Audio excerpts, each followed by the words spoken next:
자, 우리가 배열을 배웠는데요. 배열에서 보면은 이 배열에서 사용하는 유틸리티 클래스가 있어요. 어레이스라는 클래스가 있는데 이 어레이스라는 클래스를 이용하면 배열을 복사할 수 있습니다. 그런데 그 중에서 copy of range라는 메소드를 사용하게 되면은 이 배열의 일부분만 복사할 수가 있어요.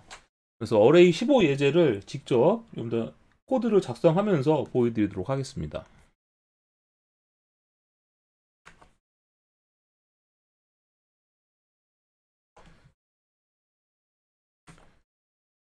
자, 지금 보면 캐릭터 배열이죠. 문자 배열이기 때문에 문자는 작은 따옴표로 이렇게 감싸줘야 된다고 했었어요. 그래서 배열을 선언과 동시에 이건 초기화하는 거라고 했었죠. 그래서 몇 개짜리 배열이 생성되냐면 HELLO 느낌표에서 여섯 개, 그러니까 길이가 6인 배열이 이제 만들어지게 됩니다. 그 중에서 이제 이 어레이스가 갖고 있는 copy of range라는 메소드를 사용하게 되면 어레이스는 참고로 모든 메소드가 스태틱한 메소드라고 했었죠. 그래서 클래스명, 메소드명 이렇게 나오게 되는 거고요. 이 copy from이란 배열을 첫 번째부터 세 번째까지 복사를 한다라고 했습니다. 그래서 포이치문으로 한번 복사된 걸 한번 출력을 해볼게요. 실행을 해보면 EL이 나왔죠, 여러분들, 그죠? 그래서 이게 어디까지예요? 네. 0번째, 1번째에서 1부터 시작해가지고 세 번째 전까지 나왔네요. 그래서 EL 이렇게 나온 걸 볼 수가 있고 만약에 이걸 4로 고치면 어떻게 될까요? 4로 고치면 실행해보면 ELL이라고 나오는 걸 볼 수가 있습니다.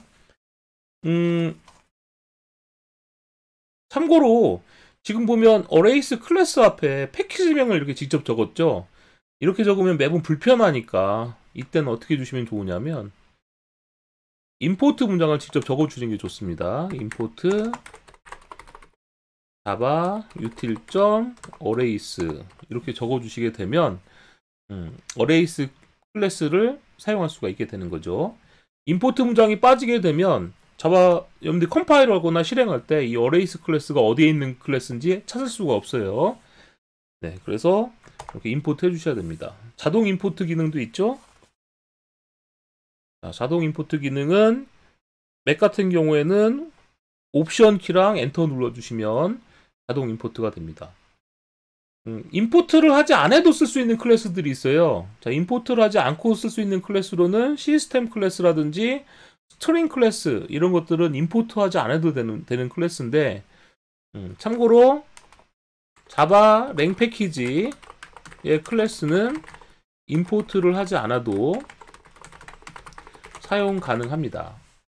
그 외에 패키지에 있는 클래스들은 여러분들이 사용하시려면 임포트란 걸 사용하셔야 돼요. 자, 그 다음 내용 보도록 하겠습니다. 이번에는 배열을 비교해 주는 거예요. 그래서 arrays.compare라고 해주게 되면 두 개의 배열을 비교해 주게 됩니다. 근데 비교를 해주게 되는데 무슨 값이 나와요? int 값이 나오고 있네요. int compare라는 게 나오고 있습니다. 이게 이제 어떤 의미인지 한번 실행을 우리 코드를 작성하고 실행을 해보도록 하겠습니다.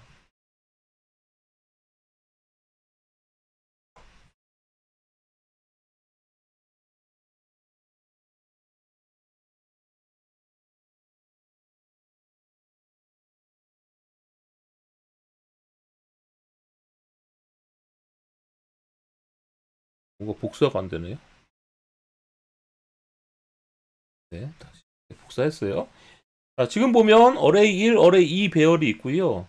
arrays.compare에 array 1, array 2를 넣어줬어요. 실행을 해보겠습니다. 실행을 해보면 정수값이 나왔는데 어떻게 나왔어요? 0이 나왔네요. 자, 이번에는 array 2에서 얘를 2로 한번 바꿔볼게요. 2로 바꿔보고 실행해보도록 하겠습니다. 실행을 했더니 얼마가 나왔습니까? 네, 마이너스 1이 나왔습니다. 자, 이번엔 요를 100을 써볼게요. 100을 쓰고 실행을 해보면 어떤 값이 나오냐면 역시 마이너스 1이 나왔죠. 자, 이번엔 이 값을 제가 2로 바꾸고 실행해 보겠습니다. 실행했더니 어떻게 나왔습니까? 1이 나왔죠. 자, 이 compare 메소드는 여러분들께서 앞으로 비교하는 메소드가 많이 나오거든요. 자바에서. 앞으로 비교하는 메소드가 나올 때는 여러분들께서 뭘 신경 쓰시면 좋으냐면 양수, 영, 음수 비교할 때는 요 양수, 영, 음수를 기억해 주시면 돼요. 이게 무슨 얘기냐면 여러분 한번 생각해 보세요. x에서 y를 뺐어요. 그런데 결과가 양수가 나왔다면, 자, 여러분 한번 생각해 봅시다. x에서 y의 값을 뺐는데 양수가 나왔으면 x가 큰 거예요, y가 큰 거예요? x가 큰 거죠. 만약 음수가 나오면 누가 큰 거예요? y가 큰 거고, 0이 나오면 어떻게 됩니까? 0이 나오면 서로가 같은 값이죠. 그래서 이 컴페어라는 메소드는 왼쪽 배열이 크면 양수, 그 다음에 오른쪽 값이 크면 음수, 같으면 0이다. 이렇게 이해하시는 게 더 좋습니다. 자, 그러면 만약에 배열을 비교해 주는데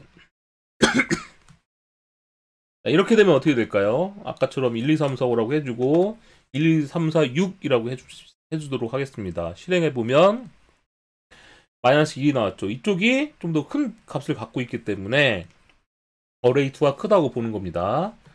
만약에 이렇게 배열이 크기가 크면 어떻게 될까요? 이렇게 5 해주고 6 해주면, 자, 실행을 해보면 마이너스 1이 나왔죠.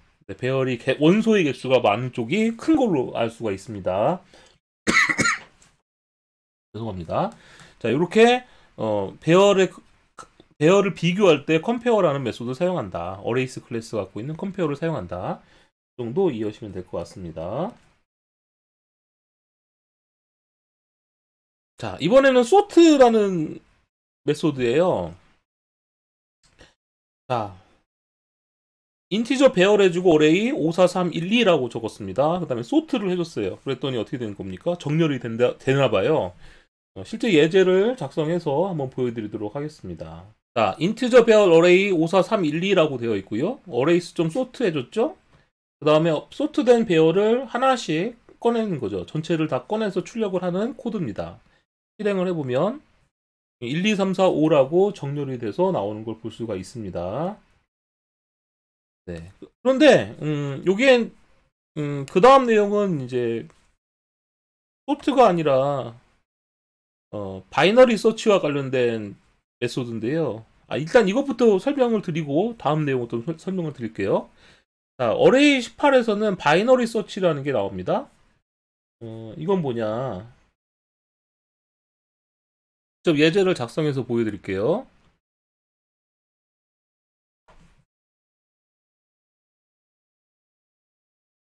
자, 지금 보면 int 배열 어레이는 5, 4, 3, 1, 2라고 되어 있죠. 그래서 어레이스.sort에 어레이를 넣어주게 되면 오름차순, 그러니까 작은 값에서 큰 값 순으로 정렬이 됩니다.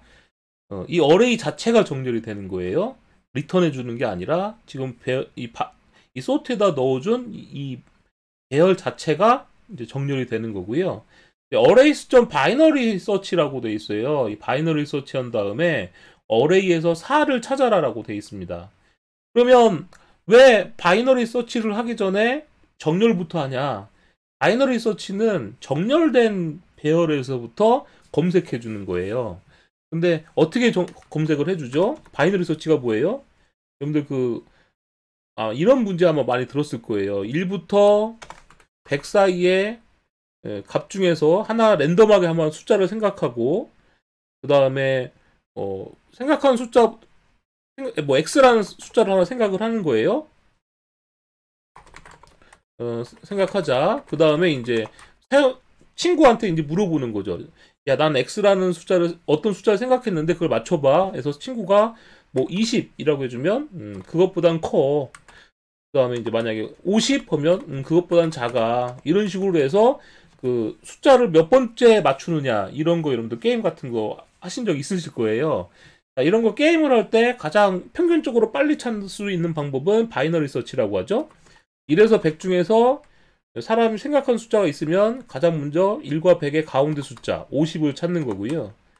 그 다음에 그것보다 작아 이러면 1과 50 중에서 가운데 값 25를 말을 하는 거고, 그 다음에 그것보다 커 하면 어떻게 되는 거예요? 25에서 49 사이에 있는 값 중에 찾는 거니까 여기에 절반 값을 또 찾아서 말을 하는 거죠. 이런 식으로 어느 값과 값 사이에 있는 중간 값을 계속해서 찾아서 검색하는 방식이 바이너리 서치라고 합니다. 그 바이너리 서치 알고리즘이 적용된 메소드다라고 생각하시면 되는 거고, 바이너리 서치를 하기 위해서는 이 배열의 값이 정렬되어 있어야 되는 겁니다. 그래서 이제 찾아라 라고 해주면 정렬된 상태니까 1, 2, 3, 4, 5잖아요. 그 상태에서 실행을 해보면 세 번째 인덱스에 4가 있다. 이렇게 결과가 나오는 겁니다. 한 가지 에피소드가 있는데, 예전에 그 회사에서 신입사원을 뽑는데 알고리즘 문제를 낸 거예요. 정렬하고 이제 검색하는 알고리즘 문제였는데, 어떤 친구가 이렇게 어레이스 클래스가 갖고 있는 메소드를 이용해서 답을 구한 거예요. 이거를 맞았다고 해야 될지 틀렸다고 해야 될지 그 채점 위원들끼리 굉장히 그 논쟁을 많이 했던 그런 기억이 납니다. 그러다가 이제 결론은 어레이스 클래스 쓰지 말라 이런 말은 없었으니까 이번엔 맞았다고 하도록 하자. 다음번에는 그런 거 쓰지 말도록 문제에다 잘 적도록 하자. 뭐 이랬던 기억이 좀 나네요. 네, 여하튼 뭐 객체 지향이라는 건 이미 만들어져 있는 객체를 재사용하는 게 굉장히 중요하니까 그런 기억이 나서 잠깐 말씀드렸고요. 자, 정렬하는 예제가 방금 나왔었는데 제가 어레이 19라는 어레이 17 17 172라는 예제를 하나 만들어 볼게요. 자, 정렬하는 예제가 나왔었는데요.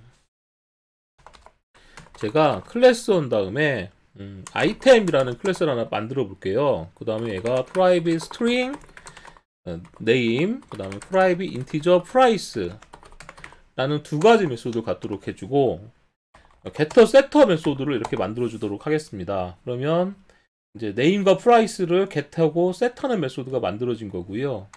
그 다음에 생성자도 만들어 줄게요. 이렇게 constructor를 만들어 주는데 두 가지 필드를 받아들이는 생성자를 만들어 줬어요. 그럼 이렇게 이제 아이템 클래스를 제가 만들어줬는데, 우리가 배열을 선언할 때 이렇게 선언할 수 있겠죠? 배열, 아이템스는 new 아이템에 5개. 이렇게 해주면 아이템 5개를 참조할 수 있는 배열이 만들어진다. 라는 이야기 했었고요. 그 다음에 아이템즈의 0번째는 new 아이템 해서, 이게 이제 이름과 가격이 들어가잖아요. 그러면 자바, 그 다음에 5,000원. 그 다음에 아이템즈의 1번째는 new 아이템 뭐라 할까요? new 아이템 해준 다음에 뭐 파이썬 4,000원. 그 다음에 아이템즈 2번째는 new 아이템 C샵 4,500원. 아이템즈의 세 번째는 new 아이템 해주고 나서 자바스크립트 해주고 1,000원. 아이템즈의 네 번째는 new 아이템, 또 무슨 언어일까요? 다트 그래서 2,000원. 자, 이런 식으로 해서 제가 아이템즈 배열을 5개짜리 배열을 만들고요. 0번째부터 4번째까지 값을 초기화해 줬습니다. 이 객체에 있는 값을 출력하기 위해서 우리가 앞에서 배웠던 오브젝트가 갖고 있는 메소드인 toString을 이렇게 오버라이딩 해줬어요. 자동으로 오버라이딩 됐죠? 그런 다음에 아이템 값을 출력해 보도록 하겠습니다. for each문을 이용해서 몽땅 다 꺼내 볼게요. 아이템 콜론 아이템즈라고 해주면 아이템즈에 있는 배열에 있는 값을 하나씩 다 꺼낸다고 했었어요. 꺼내면서 꺼내라. 그래서 출력을 한번 해보도록 하겠습니다. 그럼 실행해보면 이렇게 저장한 0번째부터 4번째 순으로 출력이 되다 보니까 자바 5,000원, 파이썬 4,000원, C샵 4,500원, 자바스크립트 6,000원, 다트 2,000원 이렇게 나오는 걸 볼 수가 있어요. 순서대로 0번째부터 4번째까지 나오고 있죠? 근데 이걸 정렬하고 싶은 거예요. 아까 정렬하기 위해서 어떤 거 사용했었냐면 어레이스 클래스가 있었죠?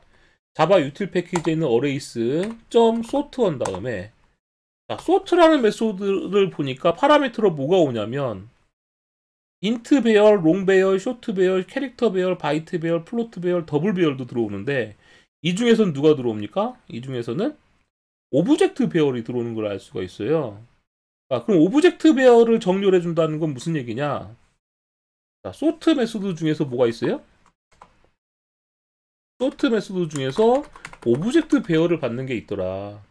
이거는 무슨 얘기냐면 오브젝트는 모든 객체의 조상이니까 이 말은 어떤 객체의 배열이든 올 수 있다 이런 뜻입니다. 이 안에 오브젝트는 모든 걸 참조할 수 있잖아요. 객체라면 그러니까 오브젝트의 배열은 아이템즈 배열도 아이템즈 배열도 오브젝트 배열로 참조할 수 있는 거예요. 여기다가 이제 아이템즈를 넣어주면 어떻게 되느냐? 이 아이템즈를 제가 넣어줬죠? 그럼 정렬이 될까라는 거예요. 실행해 보면 에러가 났어요. 그죠? 에러가 났는데 클래스 캐스트 익셉션이라는 게 발생하고 있습니다. 자, 이게 무슨 일일까? 자, 우리가 정렬을 하고 있거든요, 여러분들. 이거 한번 생각해 보세요. 정렬하다는 건 무슨 뜻일까요? 정렬. 정렬을 한다라는 것은 비교를 할 수 있어야 되겠죠. 이 배열에 들어가 있는 값들 중에서 크고 작은 값을 비교를 해서 작은 것에서부터 큰 거 순으로 이걸 우리가 오름차순이라고 하잖아요. 이렇게 정렬을 하든지 아니면 내림차순으로 정렬하든지 하게 되는데 비교를 하게 됩니다. 그러면 한번 생각해 보세요.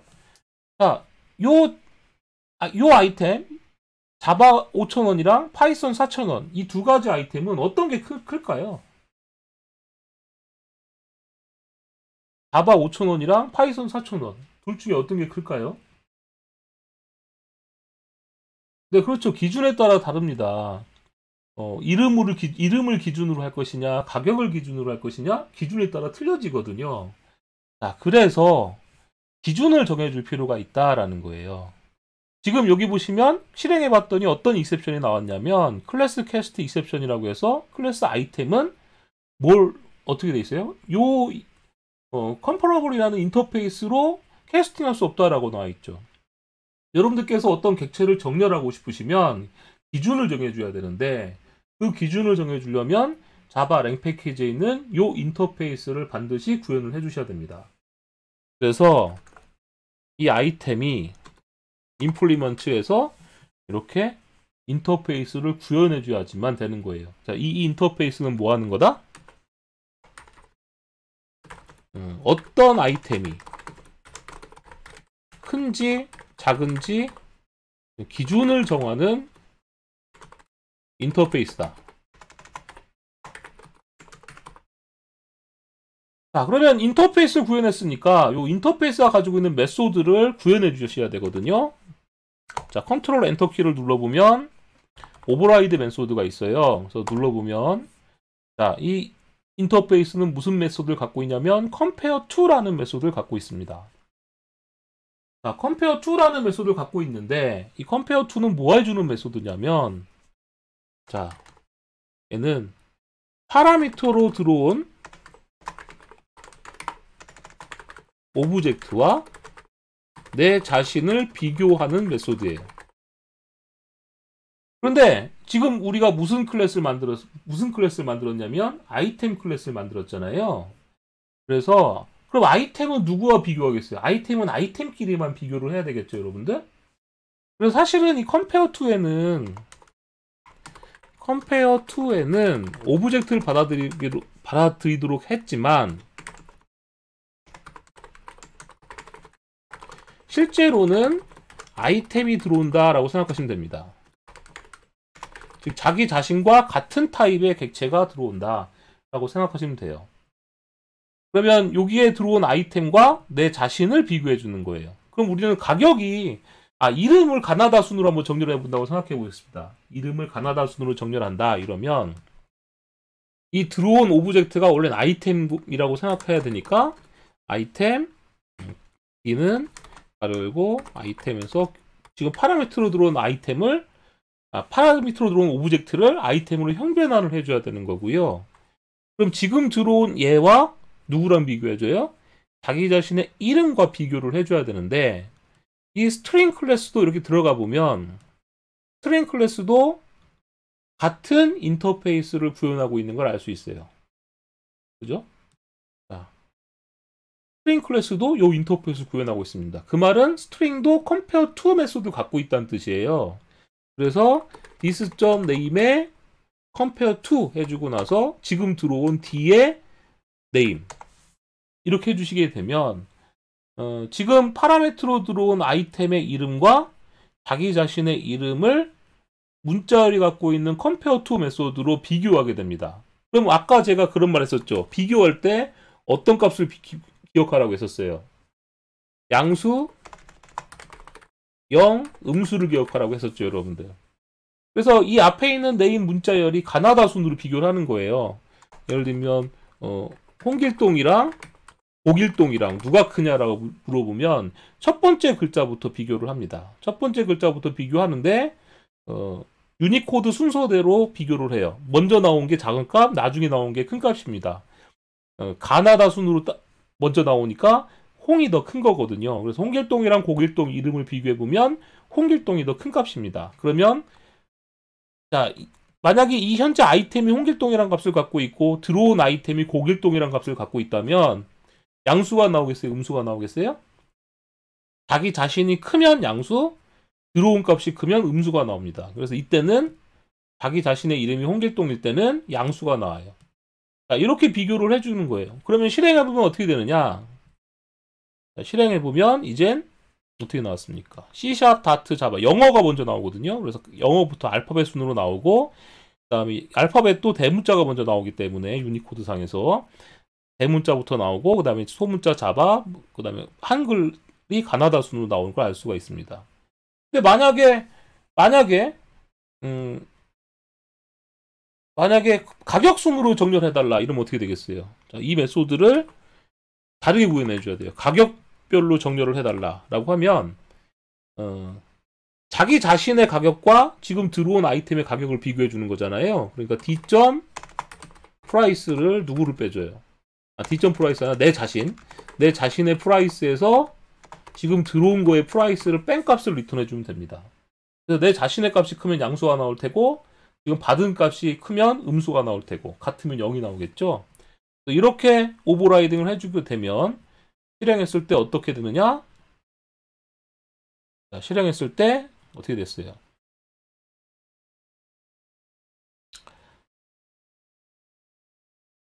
가격이 작은 거에서 높은 거 순으로 이렇게 나오는 걸 볼 수가 있습니다, 여러분들. 그죠?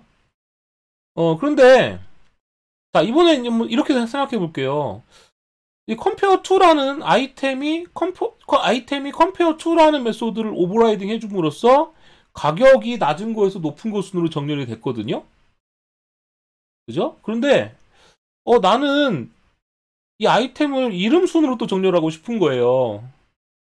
그러면 이름 순으로 정렬하고 싶으면 또 이걸 또 주성문 처리하고 또 이걸 또 이렇게 주성문을 해제하고 이런 건 너무 번거롭거든요. 이 아이템 바깥에서 얘를 정렬할 수 있는 방법이 없을까? 이런 생각이 든 겁니다. 자, 그럼 어떻게 되느냐?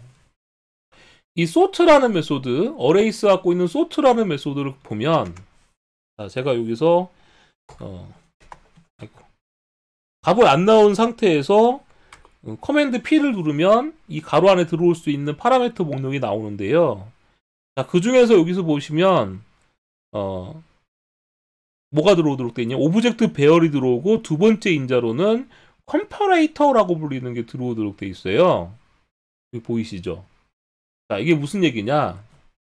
아이템즈 배열을 이렇게 정렬을 해주는데 이 뒤에다가 정렬 방법을 정의한 객체를 넣어줄 수가 있게 됩니다. 그럼 이 객체는 어떻게 만들어지느냐? 예를 들면 클래스 아이템 sorter라고 해줄게요. 그 다음에 implement 해주고 나서 아까 뭐라고 했었어요? 컴퍼레이터라는 게 있었죠? 자, 이렇게 해준 다음에 그럼 얘를 이 인터페이스를 구현해 줘야 되니까 이게 이제 메소드로 오버라이딩 해주면 되겠 텐데요. 잠깐만요. 이게 인터페이스 맞죠? 그리고 이 인터페이스인데 얘가 무슨 메소드를 갖고 있냐면 컴페어라고 불리는 메소드가 있는 걸 볼 수가 있네요. 오버라이딩을 해주는데 컴페어라는 메소드를 이렇게 오버라이딩 해주시면 됩니다. 자, 이 컴페어라는 메소드는 뭐냐면 앞에 있는 거에서 뒤에 있는 거를 뺀 값이 양수면 앞에 게 큰 거고 뒤에 게 음수가 나오면 뒤에 게 큰 거예요. 같으면 0이 나오는 겁니다. 그러면 이름으로 정렬하는 거니까 어떻게 해주면 되겠어요? 지금 O1과 O2는 사실은 아이템을 비교해 주는 거기 때문에 이렇게 해주는 겁니다. 아이템 1은 아이템 O1도 아이템으로 가정을 하고 그 다음에 아이템 2에서 O2도 아이템으로 가정을 해주는 겁니다. 그러면 O1의 getName 해주고 O1이 아니라 아이템1 썼죠. 아이템1의 getName은 얘가 이 문자리를 리턴해 주니까 얘가 자체가 compare to 비교해 주는 거예요. 누구랑? 아이템2의 getName과 비교해 줘라. 자, 이렇게 해서 이제 객체를 만들면 되는 거고요. 자, 이걸 어떻게 해줄까요? 이 부분을 써주시면 되는 거죠. new item sorter 이렇게 해준 다음에 실행을 해보면 영어 이름별로 이름을 이제 알파벳 유니코드 순서대로 정렬이 돼서 이렇게 나오는 걸 볼 수가 있죠. 이렇게 외부에서 뭘 할 수 있어요? 정렬할 수 있다. 이해하셨죠? 근데 이 부분이 지금 보시면 자 보세요. 얘는 메소드가 하나만 있는 인터페이스예요. 메소드가 하나만 있는 인터페이스니까 자, 우리는 이거를 메소드가 하나만 있는 인터페이스 뭐라고 했었죠? 람다 인터페이스라고 했었죠? 람다 인터페이스라고 했기 때문에 이 코드를 또 어떻게 줄일 수가 있냐면 자, 이름 없는 객체 우리가 앞에서 배웠었잖아요. 이름 없는 객체 어떻게 배워요? 썼어요?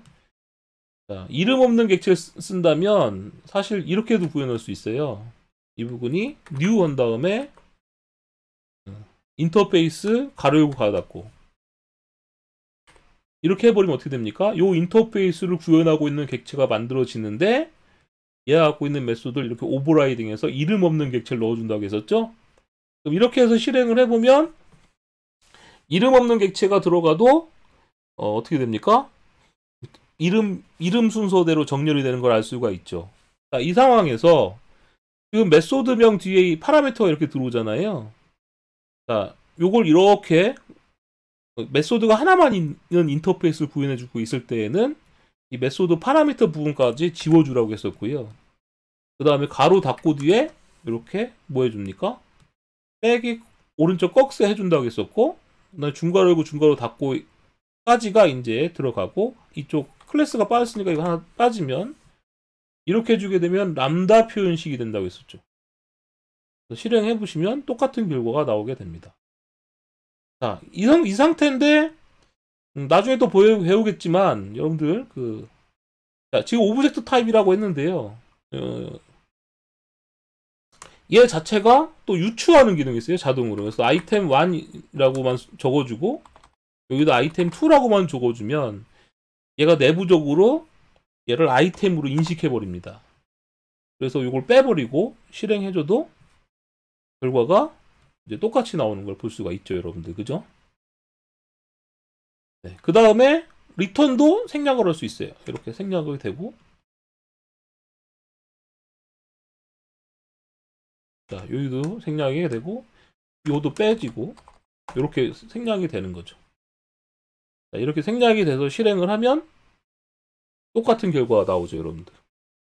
그래서 다시 한번 설명드리면 이름 없는 자, 지금 보세요. 컴퍼레이터라는 것을 인터페이스 구현하고 있는 객체를 이렇게 이렇게 만들어서 넣어줬었고 그 다음에는 요 인터페이스를 구현하고 있는 이름 없는 객체를 사용하는 걸가 나왔었고 그 다음에는 그 이름 없는 객체의 일부분을 지워서 람다 표현식으로 이렇게 선언하는 방법이 나왔었는데 그것도 점점 줄어들어서 이런 형태로 들어갈 수도 있다. 이 정도 여러분들이 아시면 되겠네요. 네, 이렇게 해서 이제 배열을 정렬하는 내용에 대해서 한번 살펴보았습니다. 그러니까 지금 보세요. 이렇게 복잡한 코드가 익숙해지면 이런 식으로 짧게 코드가 나올 수가 있는 거예요. 그러니까 익숙해지면 좀 코드의 양이 줄어들고 이 내용 자체도 이해할 수 있으니까. 익숙하지 않으면 좀 어렵게 보이겠죠. 익숙해짐의 문제입니다. 혹시 질문 있으신가요? 지금 나온 내용 중에서 조금 내용이 어려운 부분이에요. 이 부분은. 그동안 알던 배열은 가나다예요. 근데 알고리즘 문제 풀 때는 여러분들 그 배열의 기본만 아셔도 알고리즘 문제 풀 때는 대부분 풀 수 있죠. 근데 이제 배열을 좀 더 잘 써보겠다 이러시면 그 관련된 유틸리티 클래스도 있고 이런 걸 쓰실 수 있으면 배열을 좀 더 잘 쓸 수 있을 거예요.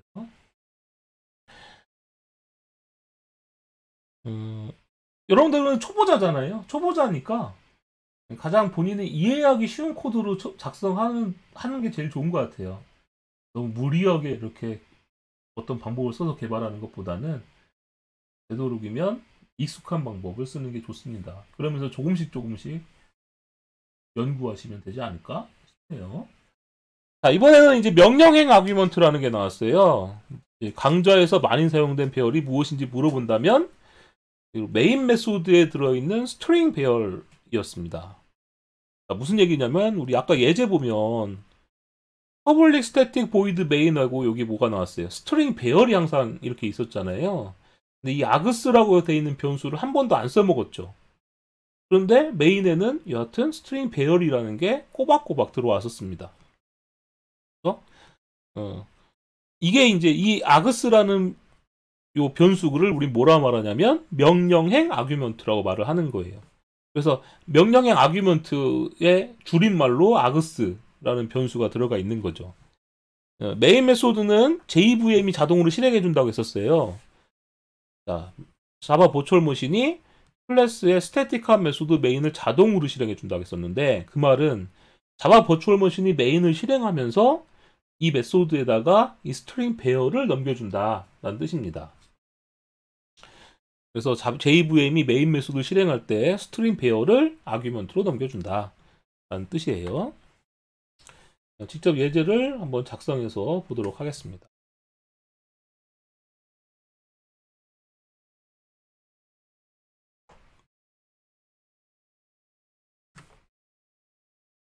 자, 이렇게 돼 있어요.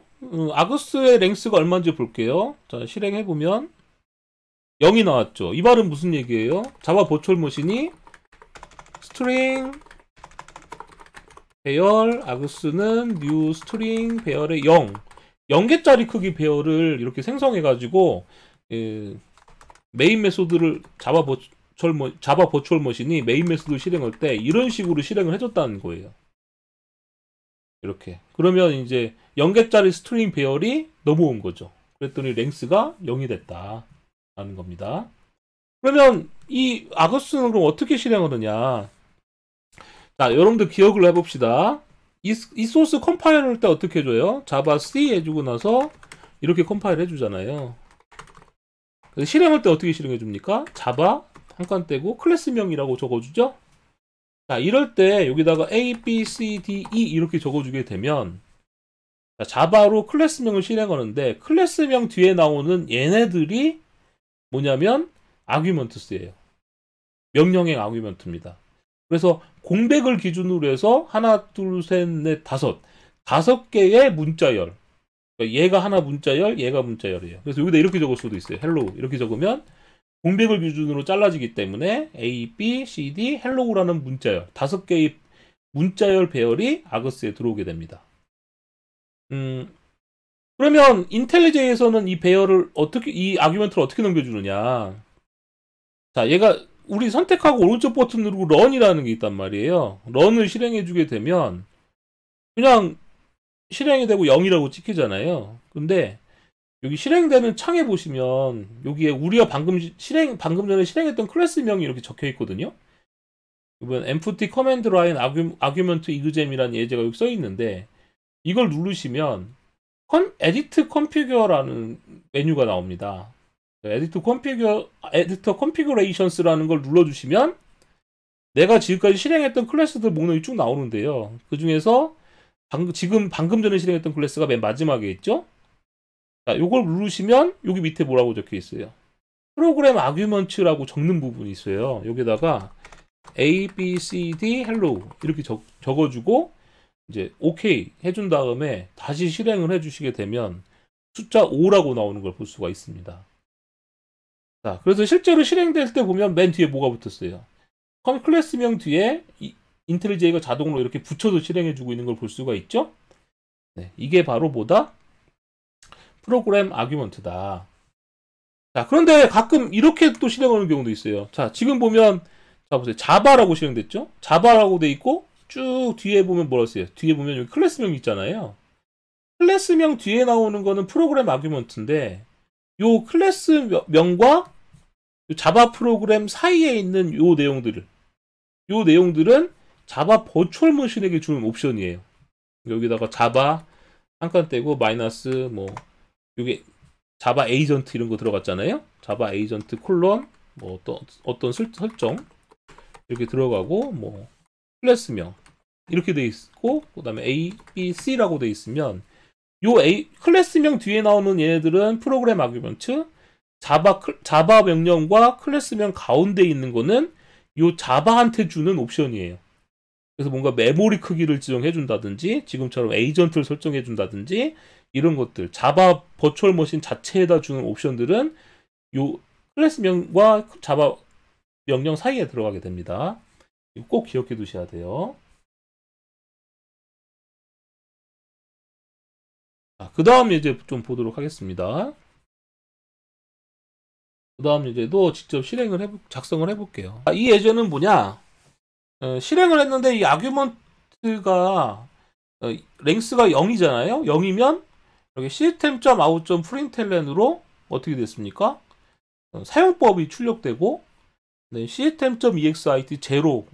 자, 이 system.exit 명령은 여기에서 프로그램이 끝내라는 뜻이에요. 프로그램을 종료해라. 그래서 exit의 0 값을 가지고 끝내라.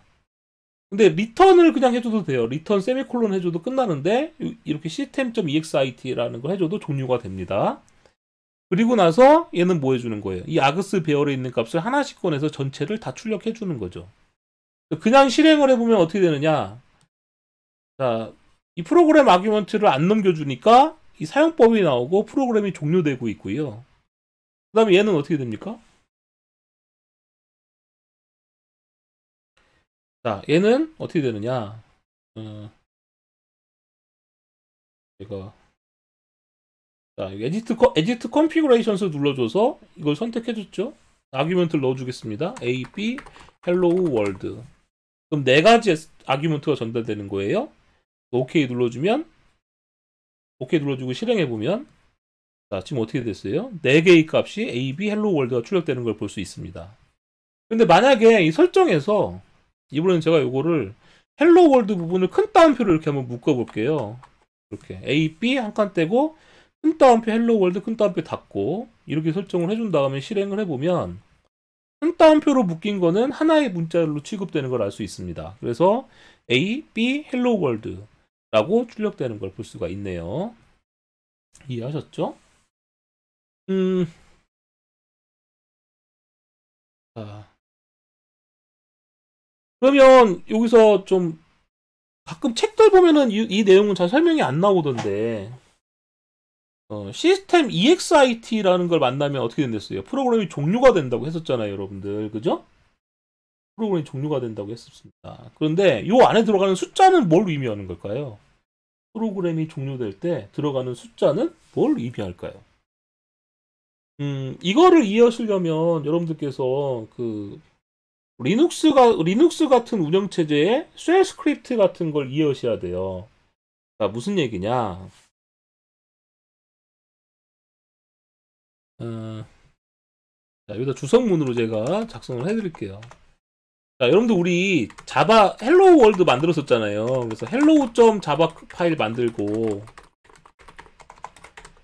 우리 컴파일 할 때 javac hello.java 이런 명령 실행했었죠. 자, 이렇게 명령하면 컴파일 된다고 했었는데 여러분들 컴파일 할 때 아무런 메시지가 안 나오면 좋은 거예요, 나쁜 거예요? 이렇게 javac 한 칸 떼고 hello.java 했는데 아무런 메시지가 안 나왔어요. 그건 좋은 걸까요? 나쁜 걸까요? 에러가 없었다는 거예요. 그죠? 컴파일이 잘 되었다. 그래서 무소식이 희소식이다. 이런 얘기 했었죠, 여러분들. 그죠?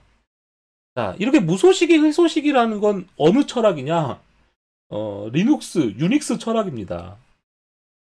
명령을 실행했을 때,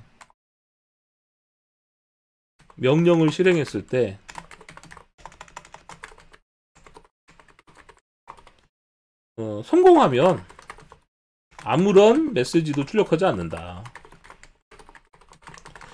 이거는 이제 유닉스 철학이에요.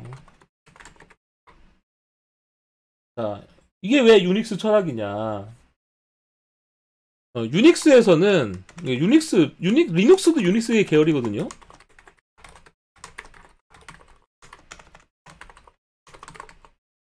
이게 무슨 얘기냐면 유닉스나 리눅스에서는 작은 명령들을 조합해서 또 다른 명령을 만드는 경우가 많아요.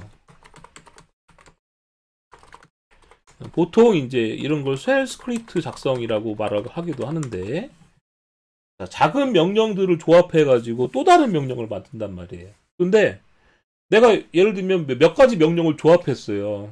그래서 명령을 하나 또 만들었는데 어떤 명령이 내가 원하지도 않는 메시지가 계속 출력되는 거예요.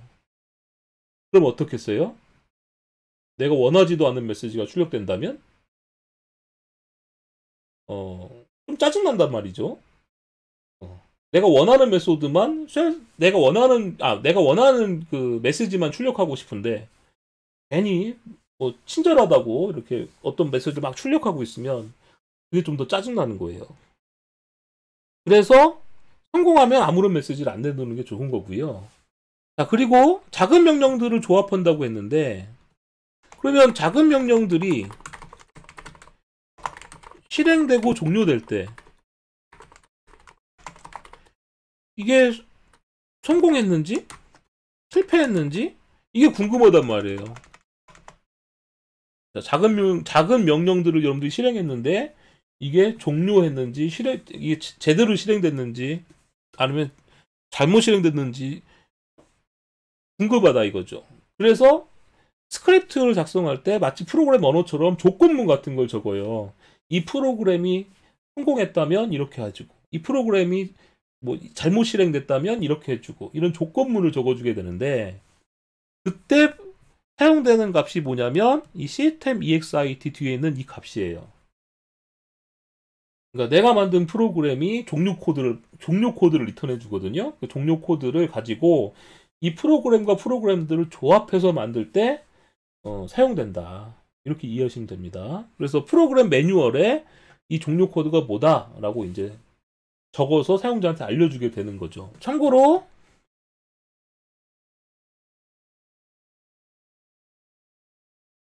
자, 예를 들면 이제 이런 거예요. 우리 ls란 명령을 내리면 이렇게 디렉토리와 파일 목록이 나오잖아요. 그리고 제가 wc라는 명령을 입력해 볼 텐데 얘는 word count라는 명령이거든요. 여기다가 제가 hello world 한 다음에 그 다음에 이제 컨트롤 D, 얘가 end of file이라는 신호인데 컨트롤 D를 누르면 얘가 한 줄이고 단원 2개고 12글자가 입력됐다라는 워드 카운트를 나타내는 프로그램이에요. 그래서 이럴 때 어떻게 주냐면 ls 명령 해주고 파이프 표시해주고 wc라고 해주게 되면 ls란 명령의 실행 결과가 이 화면에 출력된 결과가 wc에게 그대로 전달됩니다. 그래서 이 파이프 기호를 앞에 있는 거의 출력을 뒤에 있는 거의 입력으로 받겠다 이런 명령이거든요. 그래서 실행해 보면 ls 명령에 뭘 해준 거예요. ls 명령에 그 라인 수는 17줄이고 그 다음에 단어는 18개고 149개의 글자로 돼 있다 이런 거예요. 뭐 이런 것도 가능하겠죠. 근데 cat 하고 나서 hello.java 해주면 이 cat이라는 명령은 hello.java 내용을 보여주는 건데 얘가 몇 줄인지 궁금해요. 그러면 cat hello.java 파이프 표시해주고 wc라고 해주면 5줄이고 11개의 단어로 돼 있고 111글자다 이런 걸 알 수가 있는 거죠. 그리고 이제 이 WC 명령이나 캐시란 명령이 궁금하다. 이게 어떻게 사용하는지 궁금하다면 보통 맨 페이지라고 해서 맨 한 칸 떼고 WC라고 해주게 되면 이렇게 WC 명령에 대해서 설명이 쭉 나오게 됩니다. 그 다음에 여기 보시면 맨 뒤에 보면 뭐라고 나와 있어요. exist status라고 해서 여기 나오고 있죠. 얘는 프로그램이 종료될 때 어떤 exit 값을 리턴해 준다라는 게 이 맨 페이지 보면 나와 있거든요. 이 정보가 뭐냐? 이 system.exit에 들어가는 이 값을 말합니다. 그래서 여러분들께서 만약에 자바로 유틸리티 클래스 같은 걸 만들었다 이러면 저런 매뉴얼 페이지도 만들 텐데 그때 이런 스테이투스 정보 같은 것도 넣어주시는 거예요. 종료될 때 어떤 코드가 나온다. 그러면 이런 프로그램들을 엮어서 하나의 프로그램으로 만들 수가 있게 되는 겁니다. 역시 이런 부분들은 리눅스나 이런 운영체제 사용법을 좀 잘 아셔야지만 이해할 수 있는 부분이거든요. 결국 제가 이걸 왜 설명드렸냐면 자바 공부를 하신다면 리눅스 같은 것도 공부를 하셔야 된다. 이 말씀 드리려고 여러분들한테 말씀드렸습니다.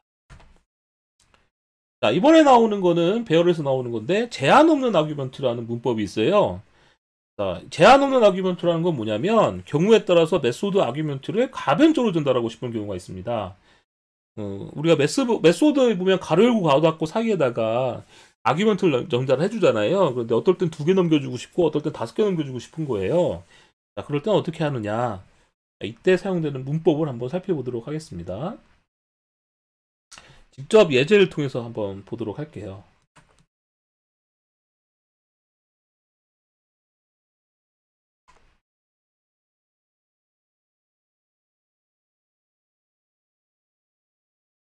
자, 여기 보시면 제가 스태틱한 메소드를 하나 설정해 줬는데요. 정수를 하나 리턴해 주거든요. sum이라는 걸 보면 여기 뭐라고 적혀 있습니까? int args라고 돼 있죠. 이 점점점 표시가 뭐냐면 제한 없는 아규먼트 문법이에요. 그래서 이렇게 int 점점점이란 건 뭐냐면 여기에 정수를 여러 개 받을 수 있다 라는 뜻입니다. 그래서 지금 위에 보시면 sum이라는 스태틱 메소드가 사용되는데 어떻게 돼 있어요? 가로 안에 보면 얘는 2개 넘겨주고 있고 얘는 4개 넘겨주고 있고 얘는 6개 넘겨주고 있죠. 그럼 int 점점점 args라고 넘겨주게 되면 얘는 배열로 처리가 됩니다. 그래서 args.length를 출력해 보면 얘가 2개 넘겨주면 2가 나오는 거고 5개 넘겨줬으면 이게 5가 되는 거죠. 그러니까 배열처럼 취급되니까 어떻게 돼요? i는 0부터 args의 length까지 반복하면서 args의 i번째를 sum에다가 플러스 이퀄 누적해줘라 라는 뜻입니다. 그래서 sum을 리턴해주게 되는 거죠. 즉 여기에 온 아규먼트들을 어떻게 해주는 거예요? 다 도함값을 리턴해주는 그런 예제가 됩니다. 실행해보면 어떻게 되어 있습니까? 15, 9, 14라고 나오는 걸 볼 수 있죠. args 길이는 2, 4, 6이라고 나오는 걸 볼 수 있습니다. 만약에 아무것도 안 넘겨주면 어떻게 될까요? 일단 컴파일 에러는 안 나네요. 자, 실행해보겠습니다. 실행해봤더니 0이 나왔죠. 이때는 args 배열이 0개 크기의 배열을 받는 거다. 이렇게 이해하시면 될 것 같네요. 그래서 제한 없는 아규먼트. 제한 없는 아규먼트는 메소드 이름 뒤에 가로 열고 타입 점점점 변수명 가로 닫고라고 씁니다. 그래서 배열 표시는 안 되어 있지만 여러분들이 아규먼트를 여러 개 넘겨줄 수 있다. 그러니까 0개부터 시작해서 n개까지 넘겨줄 수 있는 거예요. 그런데 내부적으로는 이 변수명이 배열로 취급된다. 방금 예제를 살펴봤습니다. 여기까지 우리가 이제 배열에 대해서 살펴보았습니다.